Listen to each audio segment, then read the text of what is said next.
Расказ или роман? Расказ. Расказ или грчка мусака? Грчка мусака. Грчка мусака или Джемисон? Грчка мусака.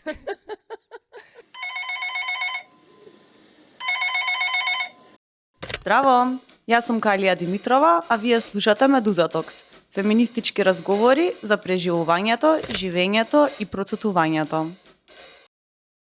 Здраво на сите и добро дојдовте на новата сезона на Медуза Токс. За мојата денешна гостинка верувам дека не е потребна некоја конкретна најава, но во име на протоколот, преведувачка, професорка и пред се писателка Румена Божаровска. Добре дојде во студио. Фала ти, Калија, што ме покани и со среќа новата сезона.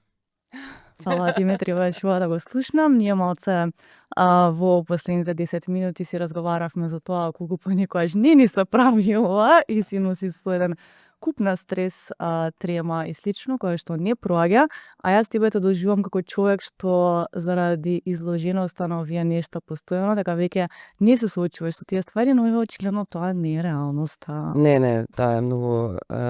мислам дека е окей да имаш некоја... Здраво е да имаш трема пред настап, значи дека ти е... Дека сакаш, мислам дека ти е стало, сакам да кажам сега, кој некој не е стало, македонски збор ми треба. Дека се грижиш за тоа како ќе ти биде настапот и се грижиш за тоа убаво да испадне нешто. Ама не, и мислам така, дека тремата ти прави никогаш е добро да настапуваш, знае никој адреналински буст да ти даде, меѓутоа испоштува многу јавниот настап, знаеш и сама. И секој интервју и секој медиско појавување значи голема одговорност. И дури мене ми се случува пред да излезе некој текст, например, да не зборувам за книга. Тоа е друго. Ама пред... Ке зборуваме за... Да, тоа секако. Ама пред да излезе некој текст, ќе го напишам и знам дека следниот ден или интервју. Сеедно, знам дека следниот ден треба да излезе и обавезно ноќта не спиам. Оти се прашувам што сум рекла, дали тоа било во ред, некогаш се будам во средноќ па го препрочитувам текстот бидејќи мислам дека многу лошо нешто сум напишала.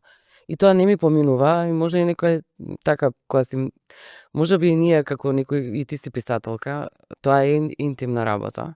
И наеднаш си исто така и многу изложена во јавност бидејќи имаш некој порив за правда или за едукација или нешто така. Ама напорно е, после тоа излегува, после тоа ти се создава таа, да речеме, анксиозност од настапот, плюс изложена си, лицето сите ти го препознаваат. Е посебно со подкасти, знаеш тоа со рилови кој ќе излезе. И да, јас за тоа искрено бев многу, ми се свиѓаше таа една фаза во човештвото која подкастите беа подкасти, односно беа аудио. Да.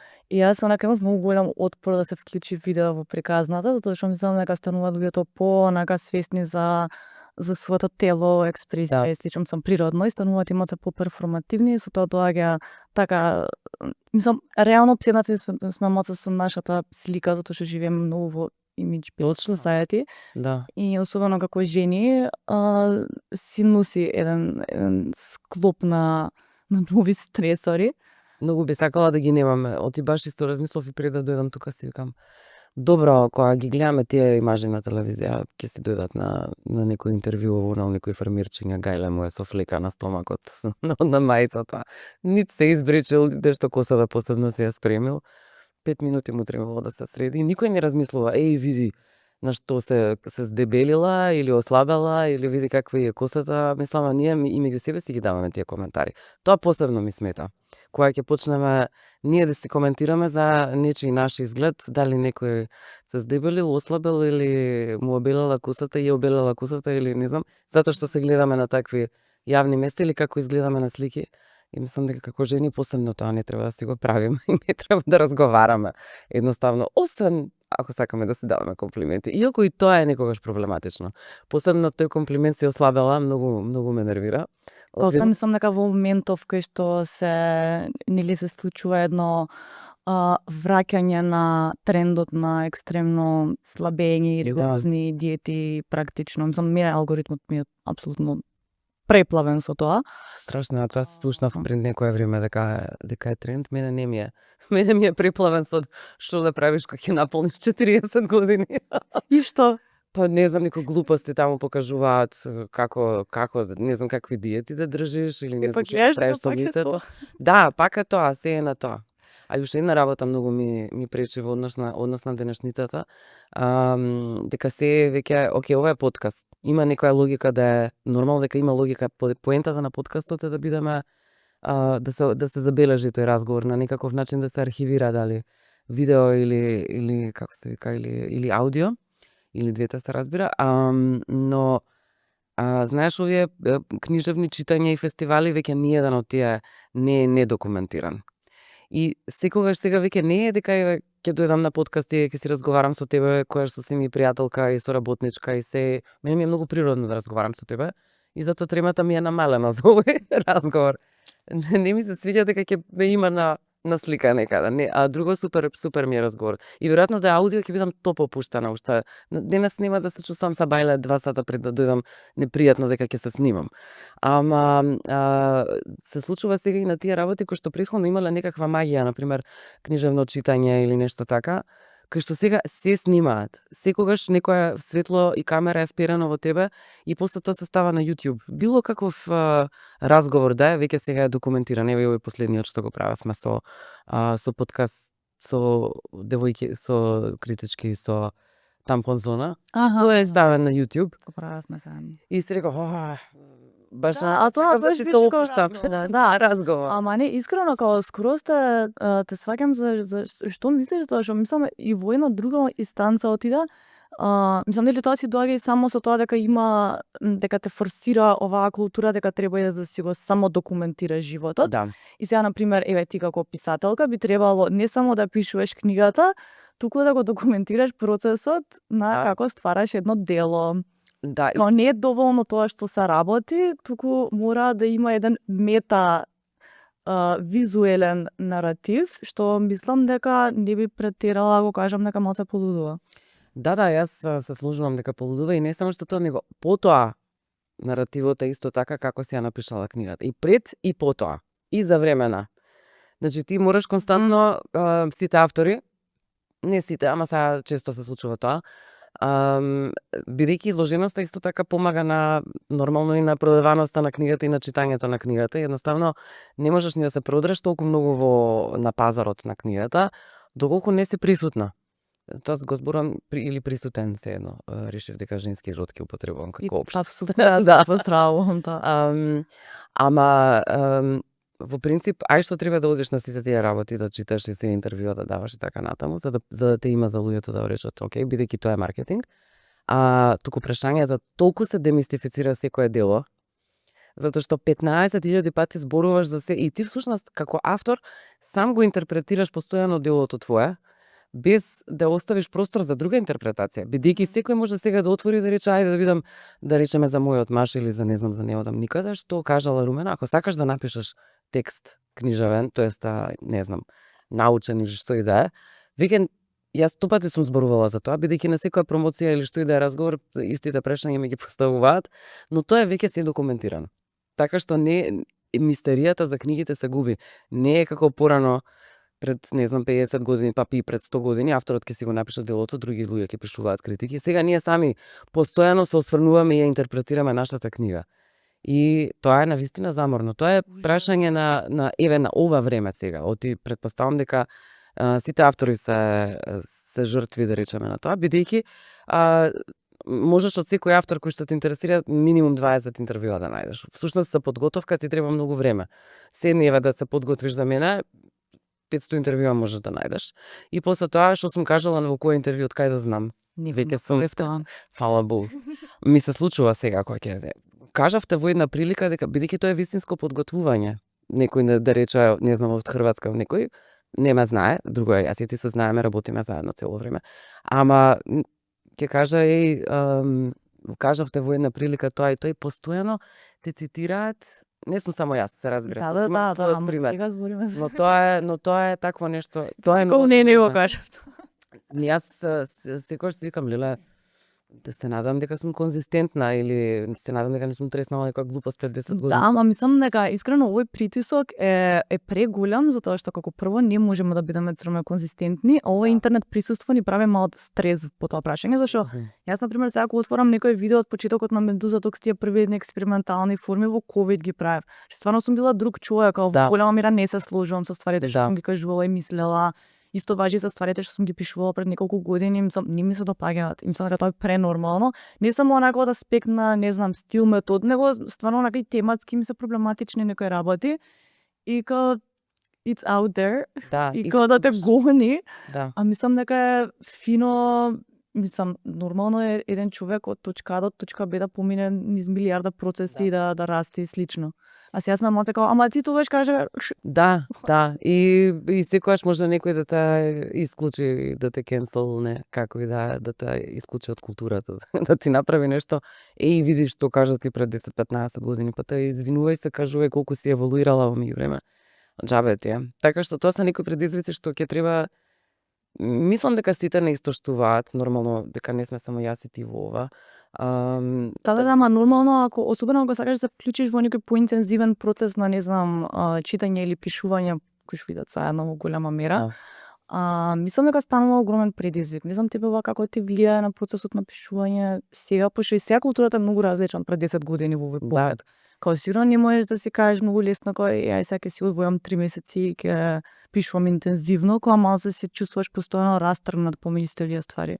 Да, мислам дека сите живееме во некоја таква константна растргнатост и нормално во голема мера телефоните влијаат врз тоа. Што беше убаво. Кога беа вакви. Сега сваќам колку помалку стрес сум имала. Затоа го ставам овде да ги опуштам луѓето. Поштиме така. Ова е еден аналоген простор. Јас се забележувам во последно време кога ќе се разбудам са бајле и се да проверам колку е саат.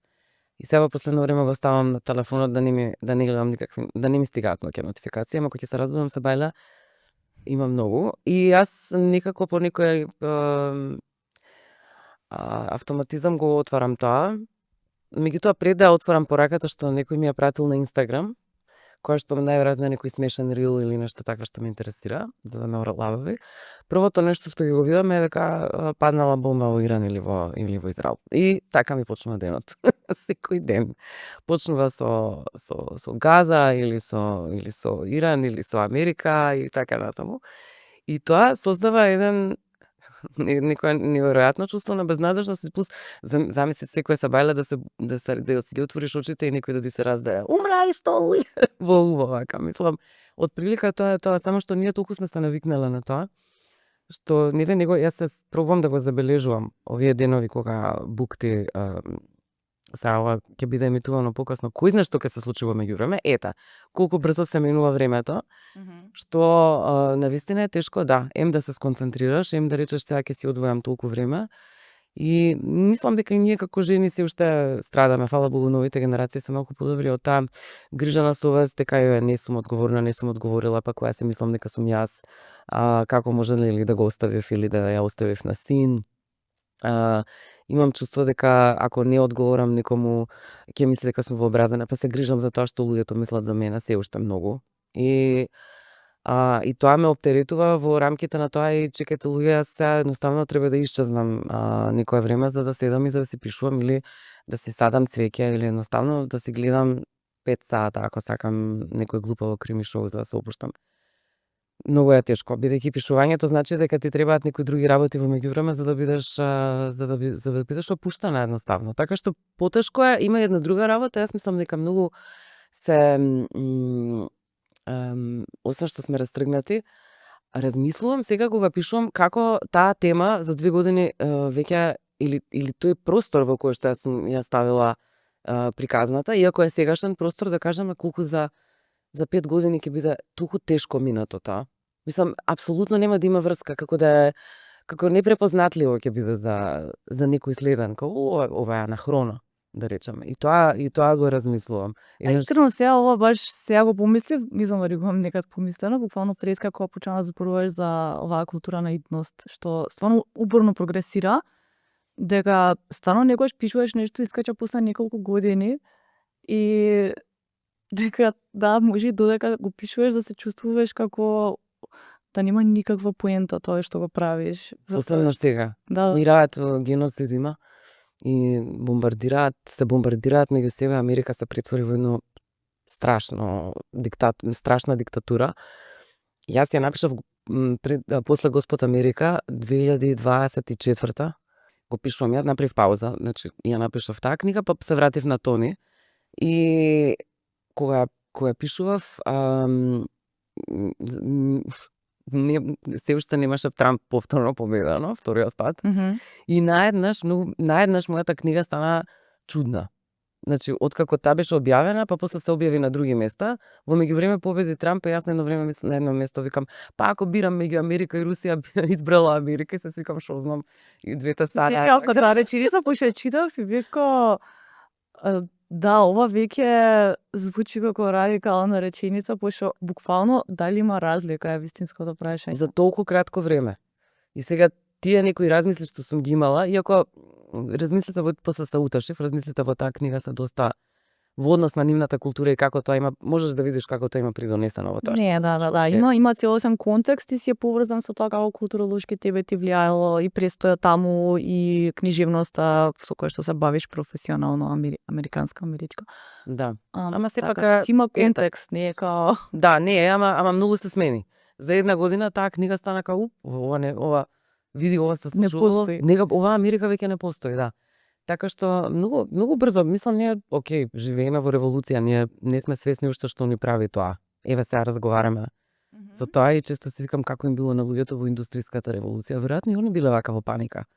Мислам мислам светот од пред една година не постои, тоа е веќе очигледно, али веројатно ти треба малце поише време да живееш одредена реалност за да се навратиш после и да кажеш како окей сме го живееле ова или сме живееле во криза или не знам сега нели почна веќе е трендинг да се разговара за Трета светска војна, дали сме веќе во неа, што тоа значи за жените кои што постојано живеат во војна и нивните тела кои што се постојано изложени на силување, на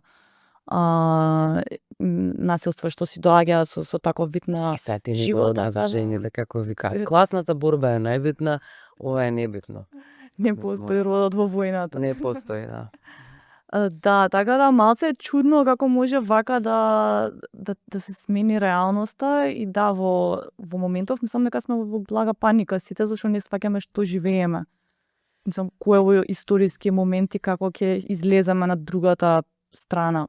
Патем ти дали се чувствуваш оптимистично како обично во однос на нештата? Јас морам јавно оптимистично. Јас понекогаш ти се хранам од тие твои политички наративи, зашто си поприлично оптимисти, си имаме сподедувано животот дека сме навлечени малце на автори и авторки што пишуваат за надеж, за како политичка стратегија, што малце го гаат тој наратив, дека кривање раце, така малце. Па не е опција. Се уште мислам дека кривање раце не е опција. Инаку не би биле ни јас и ти тука во целиот контекст. Но дека сум често очајна, да, ама не се обидувам тоа никако јавно да не го покажувам. Оти мислам дека очајот само создава парализа и подлабок очај и мислам дека како јавни личности имаме одговорност да не го покажуваме тој очај и всушност да инсистираме на оптимизам. И се реално вчера се разбудив и имам пријатели што живеат во Израел. Тоа е во Ерусалим и тоа многу ми се блиски како некои втори родители ги чувствам, доста се возрастни. И они се палестинец и израелка пар. И живеат во Ерусалим и сега овој другар ми палестинецот тој не влегува во бункер.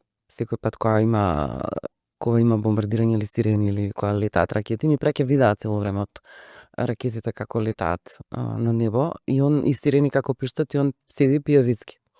А жена му се крие во бункер. И он не сака да се крие во бункер. И му викам, знаеш, се чувствувам некако виновно што седам, бев во Маврово баш во тој период, викам што седам вака во природа и што си јадам убаво и дишам чист воздух и си седам со пријатели, викам тебе ти се случува ова, се чувствувам виновно. И он ми вика, ајде вика доста ти си од Балканот, доста ви беше на вас. И јас викам на срце, ко фала ти, викам, некако дури успеа тука малку да не знам, на некаков чуден начин да ме успокои, па за трагедијата низ која што тој поминува веќе на крајот од неговиот живот, му се распаѓа домот, е спектакуларно. Бидејќи тој е баш од таму, само он е палестинец. Така што и седам вчера са Бајле и си пијам кафе на тераса и се не знам пред мене некој дрво, тишина, некој старокупуван проаѓа, се слушаат звуците на населбата, да речеме на таков начин. Јас седам во спокој и пијам кафе. И во Македонија. И си викам, ова во овој момент треба да го сватам и како привилегија и како позитивно. Дека живеам во населба каде што се уште има зеленило, дека имам можност да се напијам кафе од Сабајле, или дека сум во мир, дека не сум во бункер како пријателиве мои. И еве во тоа во денови гледам оптимизам. Во тоа дека Балканот е мирен во овој момент, дека колку и да мислиме дека е безнадежно тука, дека има некаква стабилност, дека има пријателство меѓу нас, дека не сме во војна, дека не сме во параноја, дека сепак има зеленило, дека се буним, има некакво зеленило. Дека се бориме за тоа да биде нешто подобро, дека сме многу посвесни од порано во однос на работите што се случуваат. И треба да си ги повторувам тие работи доста често, оти самата состојба на светот не тера во безнадежност, но истовремено еве наоѓам некогаш дури како утеха во конкретната моја состојба на Балканот, во однос на љубов со пријателите или тоа, дека има мир. Во некои такви ситници некогаш наоѓам надеж во вакви безнадежни времења. Ама тешко е да се остане оптимист, ама мислам дека буквално еве на луѓето како на мене и тебе што сме во јавен простор, тоа не е мисија да го издржиме. Не е лесно, знам. Ева, така мислам, пази шо. Нема војна, тоа е мојот оптимизам. Да, буквално. Добро, ама нема веќе, сега живееме во таква политичка реалност. Јас забележувам дека кога и да западнам во чувства така на параноја и на очај, што не е ретко, искрено, мислам, ова сега ептен ќе звучи како бубалица, ама стварно ми помага читањето, затоа што некако мислам дека подсвесно, али стратешки си избирам да си читам ствари од луѓе кои што проаѓале низ слични работи или сведочеле слични нешта во историјата, зашто нели е циклично очигледно. И онака интересно е да видиш што ги носи луѓето во периоди на малце по на многу по предизвикувачки реалности, какви стратегии правеле, како се однесувале едни со други, какви сојужништва правеле и едноставно што ги одржувало во живот. Мислам, ова не се некои ствари што ние треба да ги измислиме, буквално се запишани. Да, не знам, мислам читањето дека секогаш помага, поготово за вакви како нас. Мене читањето од мала ми било прибежиште за било каков проблем. И секогаш можеш да видиш и туѓо искуство, да видиш стратегии плюс уметноста и ти создава некоја задоволство кога читаш. Дури кога се работи посебно, мислам тоа е катарзично, или кога се работи дури за трагични работи. Но неодамна последната книга што ја прочитав беше Тажниот тигар од Неш Сино, ја препорачав баш на сите. Тоа е една француска авторка, книгата излезе во 2023 година и е многу интересна книга која што е нешто како автобиографија, мемуар, метафикција, делови дури има онака како некои теоретски текстови како есеистика малце делува. Бидејќи е книжевно образована, па поминала како книжевна и теоретичарка и студирала книжевност. И едноставно кога зборува за книжевноста, и тоа студирала баш мислам англиска или работела во Америка и така натаму. Така што голем дел од примерите и се англофонски, меѓутоа го поврзува нејзиното искуство со тие некои книжевни настани, како ете и учела низ книгите, а има една од најтрагичните приказни воопшто што сум ги прочитала, тоа е дека била силувана од својот очов од своја 9 до 14 година. Значи она зборува за и тоа катадневно зборуваме некојаш секој ден. Така што јас сум воодушевена еве како некој може со една таква траума на таков начин да се справи, пошто книгата не останува за тоа. Книгата станува и за многу други нешта, меѓу другото и таа една отпорност на резилиентност, што ја викаме сега, на човечкото битие. При што книгата станува така, сам многу е паметна, така што кога ја читаш не си а оваа книга за инцест и за педофилија, и одма сама по себе ти прави една нелагода, него начинот на кој што таа ни го сервира тоа, низ начинот низ кој што пише, тоа е апсолутно генијално. И ета, тоа е еден начин како јас многу научив низ тоа, научив и емпатија, научив и за тоа како се однесуваат, како се чувствуваат жртвите, како можеби треба да се однесуваме кон некои такви табу прашања. Ми отворија прашање за тоа дали книжевноста е терапевтска или не е, секакви работи има во тоа. Така што да, читањето многу помага. Помага и тоа ако можеш да спиеш. Мислам дека тоа е по последно време. Онака сум како убедена дека мора да почнам подобро да спијам и повеќе да спијам. Оти одморот е всушност тој кој што те треба, те прави после да не паничеш во однос на оваа глобална состојба. Оти Да. таа. Да, мислам, одморот, нечувствување вина кога си во позиција на привилегија, кога имаш можност да разговараш на овие теми, да си ги собереш мислите, да сватиш кои ти се следните чекори во животот, што и да е, кога стварно не треба да бидат ствари што ни прават чувство или на вина дека некој во моментов ја нема таа привилегија, затоа што тоа се стварно игри на случајот и прашањето е нели како се регенерираш себе си со тоа што се случува околу тебе и после тоа си продолжуваш некако да го даваш својот влог во светот, Така. како си решил да бидеш нели Колку на си таа страна на историјата. Да, треба да. Колку си одговорна и треба да имаш, треба да бидеш способна за да бидеш одговорна. А за тоа треба да бидеш наспрема, апсолутно се Да. слушувам. Инаку ова ми е интересно многу што го спомена за пишувањето како нели терапевска алатка.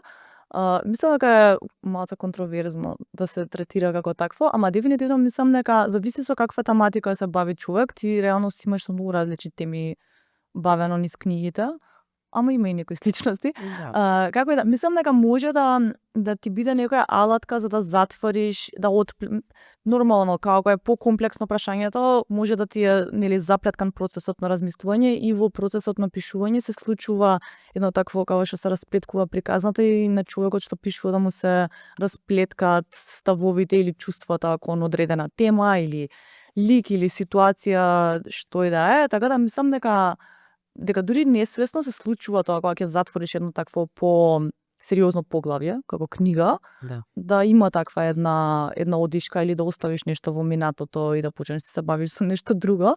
Така да јас мислам дека не може да нема некаков олеснувачки ефект за човекот што ја пишува, истовремено мислам дека ако премногу се влезе во шугейзинг, дека нема да некако комуницира со публиката.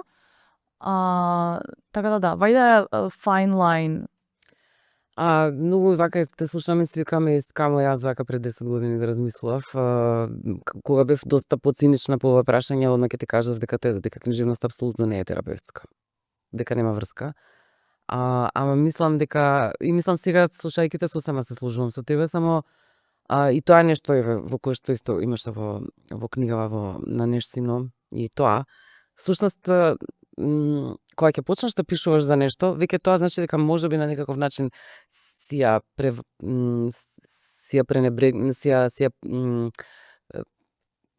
границата си ја поместила, тоа си ја поминала таа траума, сакав да кажам, да. Значи, можеби не си ја поминала, али си во процес на тоа некаква со нешто да раскрстиш. Всушност да го вербализираш. Оти во моментот кога ќе го вербализираш, тоа станува вистина. Многу често тајната останува, мислиме дека не се случува ако не ја кажеме никому. И тоа исто го има кај Нештино.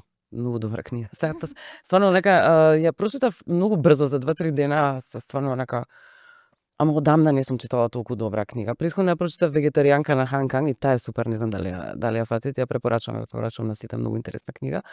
Ама ова беше нешто, си реков, шо читав така неколку книги поред. На Раша Кајат, пријателкава моја, прочитав исто една книга, Не се враќам се вика, исто така за сите, интересно за Германија и за децата што се родени таму, како имигранти и за тој процес на идентификација како друг и така натаму. Меѓутоа еве и после оваа прочитав си, некако ми се наредија 3 добри книги една после друга, а не се случува тоа толку често. И зашто сакав да кажам за ова, за терапевтскиот дел, дека да, тоа вербализацијата е секогаш ја прави работата вистина. И нормално, ако некому не кажеме нешто, тоа значи дека не се случува, што вика она долго време не кажувала дека учувот ја силува, ако никој не знае, значи дека не е вистина. И тоа често го правиме.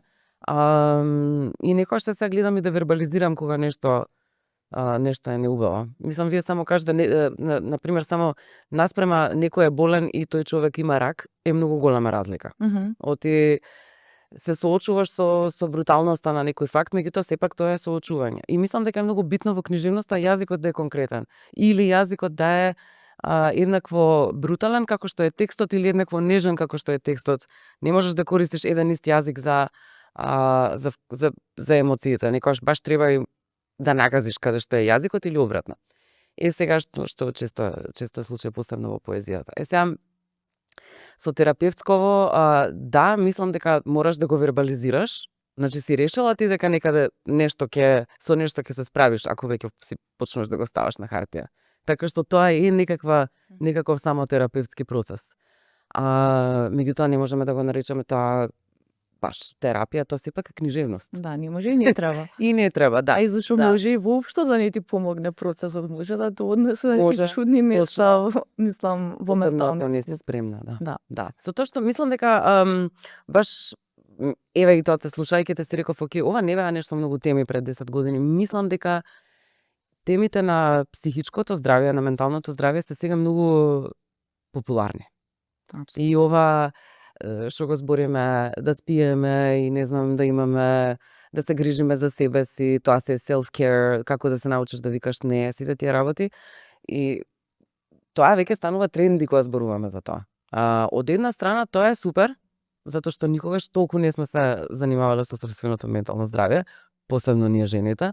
Од друга страна гледаме и тие од ракав фрлање диагнози, armchair psychiatrist, оние кои што се therapist, као луѓе кои што се Да, па и сите користиме таа терминологија, ама нема вези, сам целосно се коптираше од пазарот. Да. Во наратив, така да јас више кога ќе слушнам било што од тој домен на конструкции зборовни, веќе осеќам онака дека имам телесен отпор, као грижа за себе, онака не можам више да ги слушам тие ствари, као особено не во моментов, као мислам дека стварно знаеме како да се грижиме за себе. Да. Во рета, да, често не го правиме тоа, али се осеќам како да не треба више тоа да биде тема на колективот. Тешко е, ви гледам баш Како да се одзема политичкиот потенцијал на сите тие нешта, онака стана малце празни.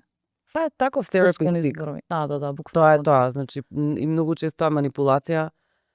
Наоѓање како баш луѓето кои што најмалку треба, кои што се најпроблематични, често наоѓаат начин како да ги искористат тие зборови против тебе. Што го прави и десницата.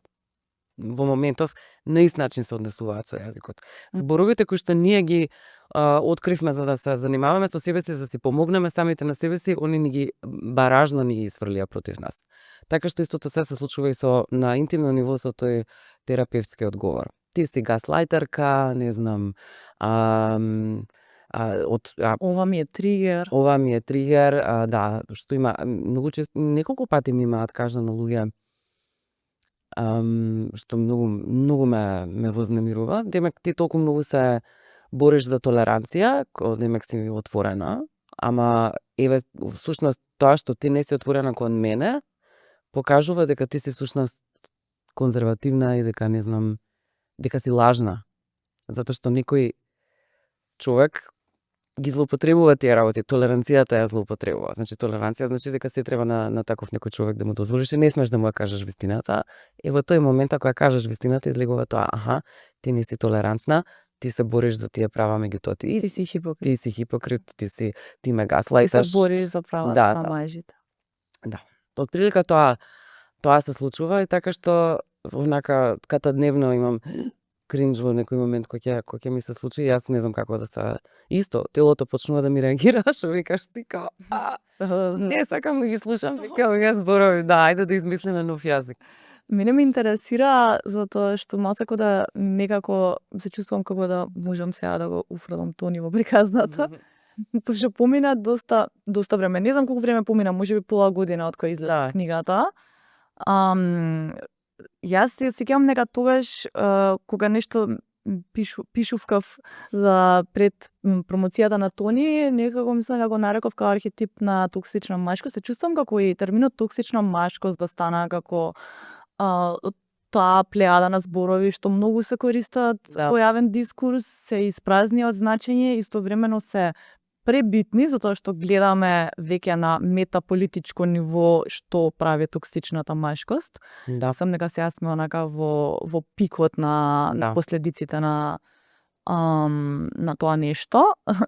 Али де факто со тоа, мислам, тоа е човекот, Тони, и затоа сега ме интересира веќе од која пола година помина од промоцијата на книгата, како се осеќаш со тоа што напиша еден сатиричен, би рекла, машки лик кој што буквално заради својата неемпатичност и не самосвест уништува се околу себе, особено земајќи предвид во каква политичка ситуација се наоѓаме сега. Он иако е локален лик, реално може да биде и глобален. И како вака општо машката јавност некако реагираше на овој роман? Знаеш, многу е тешко да го знаеш тоа прашање во Македонија. Оти ние немаме култура на критика. Тоа може и сама си го забележала. Ние мораме меѓу себе да си пишуваме критики, тоа не е воопшто објективно. Оти ние сме сите тука исповрзани, пријатели сме или непријатели. Што е исто многу смешно. Ама да, има табори. И во еден таков свет како што е нашиот, толку мал, многу е тешко да знаеш така да добиеш некоја издржана и не и објективна, ама и не пристрасна критика. И така ние навистина страдаме од тоа. Тоа е во секоја сфера, не само во книжевноста. Го имаме и во театар, во филм, мислам, наброј ги сите можни сфери. Тоа е проклетството на живење во многу мала држава. Така што не знам. Јас добивам коментари главно од жени, ама никогаш не сум ни добивала нешто многу коментари од мажи за други книги. Оти знаеш и сама дека читачката публика е женска. Генерално. Сигурно. Во која смисла? Дека и мажи читаат? Па мислам дека да. Мислам, особено имајќи предвид со како вид на... Мислам дека може доста мажи ја читам. Затоа сега смешно ова, може би се 7, многу мажи ја читам. Знаеш дека 70% од прилика на секоја читачка публика е женска публика. Така што истото и кај мене. И не е ни толку битно со каква тематика се занимава книгата. Жените повеќе читаат. Тоа е тоа. Така што исто е. Знаеш, во таа смисла не можам да знам, затоа што тие мажи кои што читаат се најчесто информирани мажи кои што ги интересира книжевност и сакаат и љубопитни се и отворени се. Тогаш нивните коментари се леле ги препознав луѓето од мојата околина, се препознав и себе си. Баш ми беше непријатно, научив некои работи за себе и така натаму. Супер коментари од тие неколку мажи што сум добила, не се многу.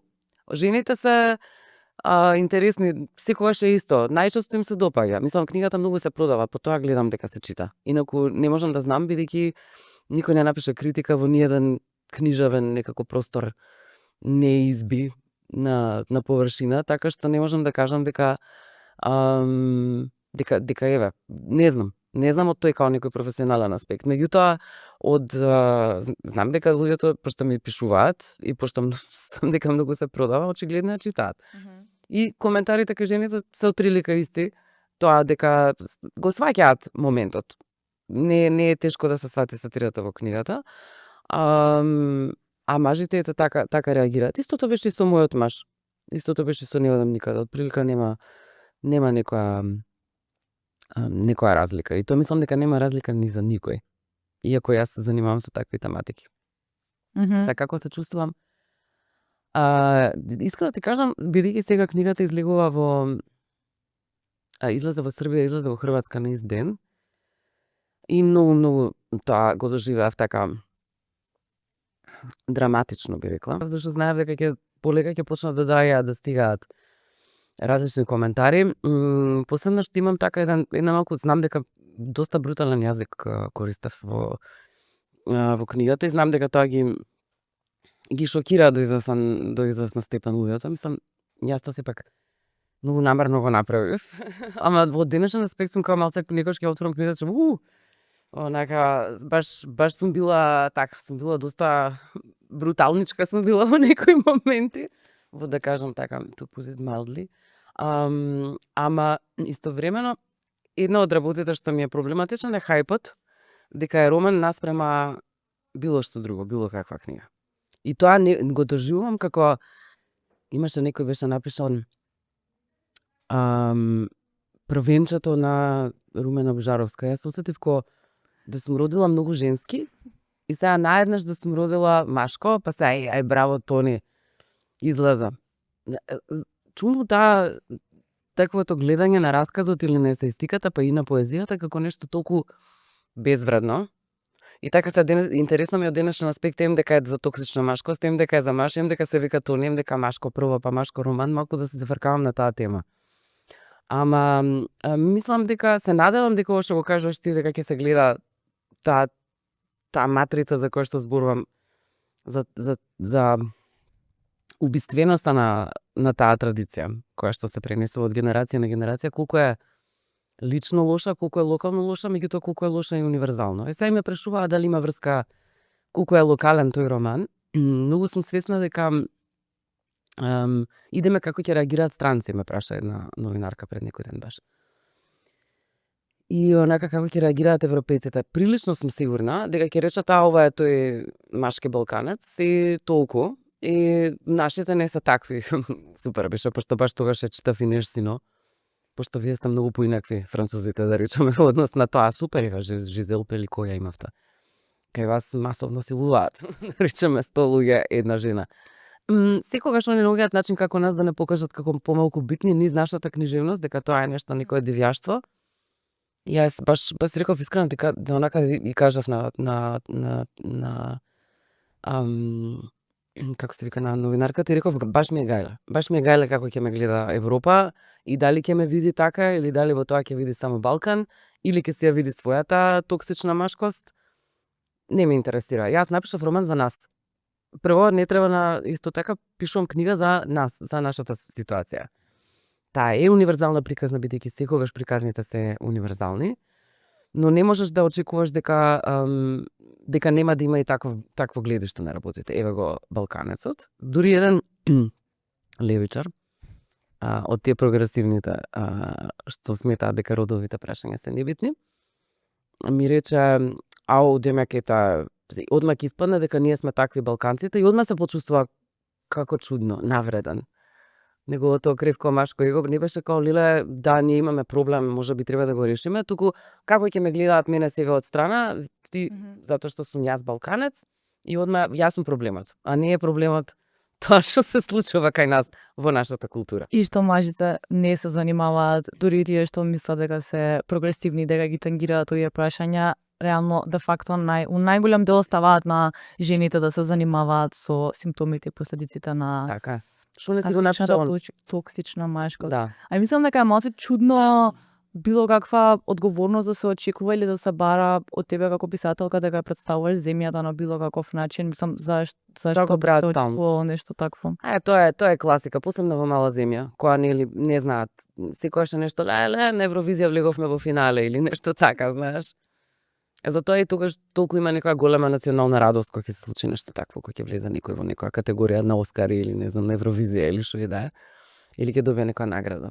Тоа е така комплексот на маленкоста, да речеме што се случи. Да, разбирам од каде доаѓа, само бизам смешно е, а од друга страна и другото е смешно кога Западот не става во една категорија се уште на неписмени девијаци. И мислам дека супер се занимаваш со тие теми во Не одам никаде. Мислам реално за тоа беше книгата. Да.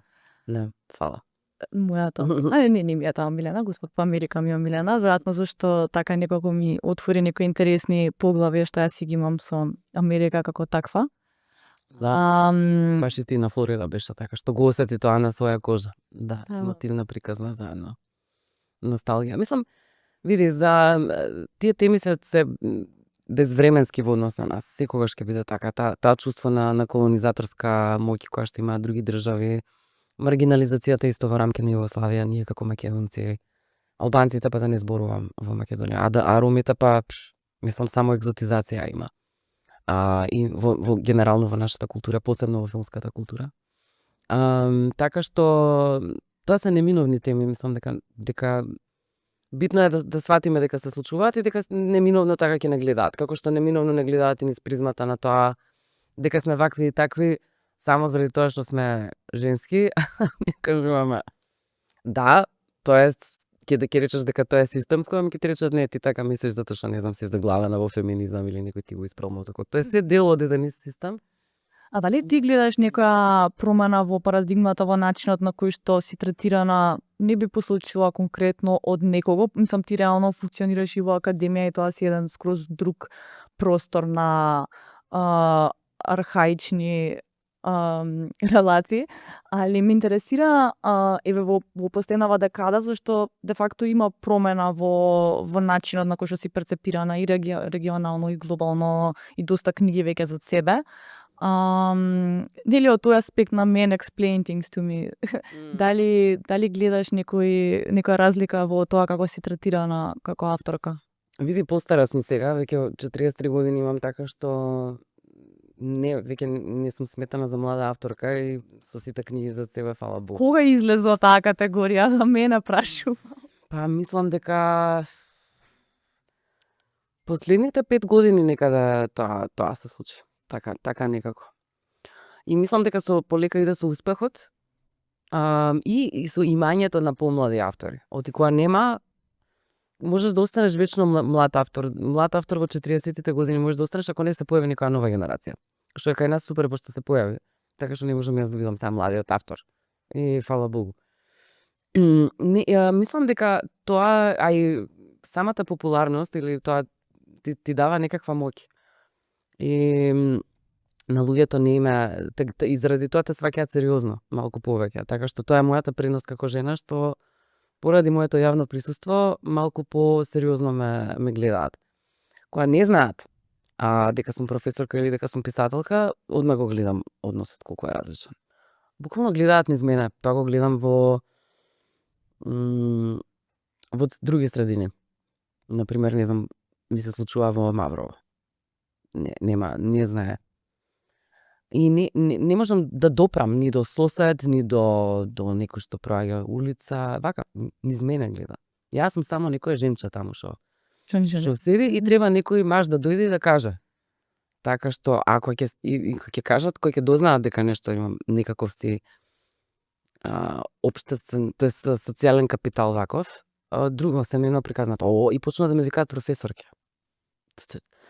Толку ме нервира, затоа што одма го гледам тоа исто, таа една академско снобовство, на кое што се покоруваат и тие, и тоа го има и кај лекарите кај нас. Јас сум доктор или сум професор. И така што тука има една промена во однесувањето, каде што не ме третираат веќе така, не морам да викам за да ме слушне некој. Исто така. Да. Ако пред некој ден го препрочитував, затоа и се потсетив на таа, мислам, тоа име на есеј Men Explain Things to Me, на авторката што и двете сакаме, да Солни, да, и таму раскажува една преинтересна анекдота. На забава се со нека пријателка и она со домакинот на забавата нешто разговараат за низината последна книга и он почнува упорно да пробува да ја објасни за некоја друга книга на истата таа тема и како треба да прочита таа книга и другарка е као but it's her book. Она е авторката на таа книга. И онека бу ми интересно тоа дека мислам дека дури подоцна во животот сваќаш како цел живот што те третираат како да немаш мозок, ета така просто кажано, како да едноставно си интелектуално инфериорна на мажите, буквално од градинка, мислам дека почнува тој процес.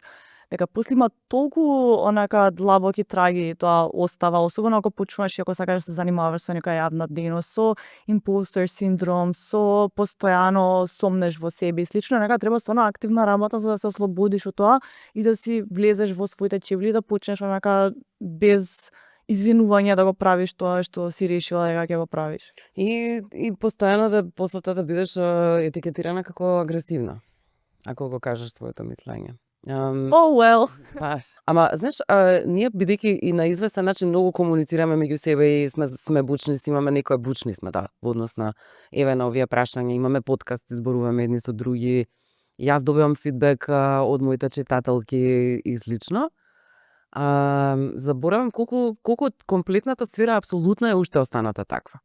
Вчера нешто прочитав дека гледам МНТ направило нов уметнички одбор. Македонскиот народен театар. 5 мажи. Една жена нема. Директор е маж. Што ти кажува тоа? Дека буквално тоа им они ги исклучуваат своите колешки. Тој директор и целото тоа што никој не се побунил дека се прави одбор само од 5 мажи, а ние кои ќе излезевме на пич прич, ни се бунеа дека само жени сме ставиле. Специјален женски настан затоа што ова ни го прават постојано. Гледајте го само, мислам многу добро го знаеме тоа. Не знам колку има пак кандидатки за градоначалнички, нешто 3% дали има 4% нешто пак на од ВМРО мислам дека нема ни една кандидатка. Така што правиме муабет? Реалноста е дека константно не гледаат, постојано не подценуваат, не гледаат како глупи и не гледаат како неспособни. Затоа нема жена во тој одбор. Зашто жената не е кадра да направи добра уметничка селекција. Треба 5 мажи да направат добра уметничка селекција. И нормално дека сум лута и ќе продолжам да зборувам, ама ќе биде еве ова. Зашто? Затоа што суштински цело време не подценуваат. И кој ќе го сватиш тоа, малку е полесно оти јас ги презирам тие луѓе. И полесно ми е да ги презирам. Те гледам и знам дека си шовинист. Знам дека имаш полошо мислење за пола од човечкиот род. Мислиш дека си над нив, а ништо не си. Така што Мислам дека е подобро кога сме на чисто со тоа од каква позиција тргнуваме и со кого разговараме и каков е светот како таков. Затоа што така си се позиционираш себе си, е многу полесно и треба за жал да се помине еден цел век на геслайтинг кој што ти објаснува дека нешто е во твојата глава и дека се е кул кога претируваш си замислуваш работи. да. За да сватиш као не, уствари не си замислувам работи, као светот е прилично хостинен кон жените и тоа е фактот. Апсолутно. И ама они константно го користат тоа мажјаснување, тоа гаслайтање не го преведовме никогаш. Дека еве и со овој пример што ти фали на тебе. Што ми фали на мене? Еве, имаме ние платформа. Така што имаме градоначалничка, имаме председателка. Секогаш ги користат тие. Додека светот го фрља во војна четворица мажи, како и секогаш. Мислам, никогаш ништо различно не било. И додека на сите позиции така, ќе си стават 5 мажи, 6 мажи, 10 мажи, 12 мажи. Меѓутоа одеќе или не знам, нема глумици, нема режисерки, нема архитектки, не знам, нема политичарки, апсолутно нема. Извини. Суштински агресивни се кон нас и сакаат да не вратат назад во домот, да им бидеме бесплатна работна сила. И затоа ми е многу смешно кога ќе ми кажат дека не е класна работа феминизмот. Жените кои што секогаш била примарната бесплатна работна сила. Мене ме плаши искрено во моментов многу агресивниот обид за ретрадиционализација и враќање на жените во кујна, што онака е баш доминантен наратив у моментов на Инстаграм. Така што не знам што да кажам, искрено од тие моменти кај што гледам дека нешто оди во многу језива линија, си викам као окей, важно да се држат овие позиции, да се биде во јавност, да се збори на овие ствари, да се пишува вако вид на книжевност, затоа што многу брзо се случуваат овие нешта.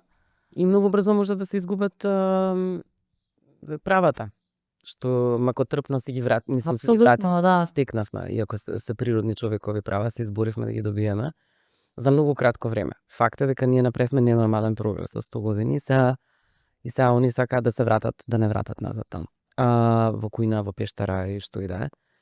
Мислам дека тоа ќе биде многу тешко да се случи искрено, пошто прогресот е доста јак и покажуваат статистики дека новите генерации на младите, на женци, дека жените се многу пообразовани, дека имаат многу повеќе платени работи, дека многу повеќе и се вработувани од мажите.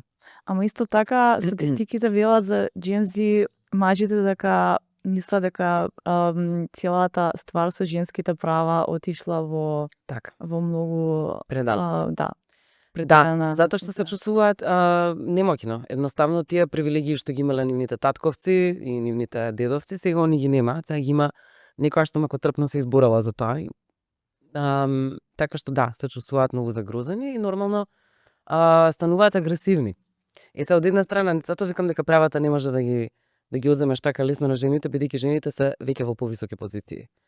Веќе се младите жени веќе го имаат ги имаат преминато нивните како се вика peers, врсници, да.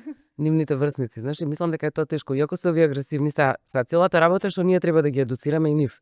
Оти мажите не ги едуцираат во против токсичната машкост, против патриархатот, против војната. Напротив, ги едуцираат кон. Ги едуцираат кон тоа и тоа е главниот проблем со таа мажосфера за која што сме зборали претходно. Меѓутоа тоа е нашата војна следна, која што ќе треба да ја победиме со љубезност и со работа и со макотрпност, секако не со љубезност, меѓутоа ете тоа со некоја добрина, со солидарност, со макотрпно објаснување. Оти цело време објаснуваме. Мораме да објаснуваме дека зашто не е окей 5 мажи да се во одбор. Зашто морам тоа да го објаснувам во 21 век? Не, затоа што всушност на нив и не треба ни може да им објаснуваш.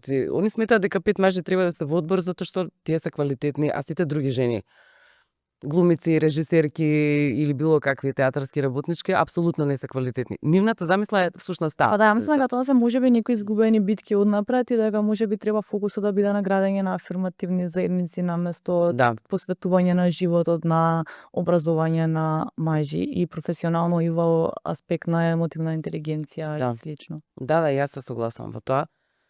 Мислам дека доаѓаат тешки времења, гледаме како правата на жените беа одземени во Авганистан, во Иран. Многу ми е жал што слушам језива една таква аргументација за тоа дека жените и ЛГБТ и луѓето како не треба треба да го поддржуваат Израел, бидејќи во Израел жените имале права, во Иран и во Авганистан на пример немале права.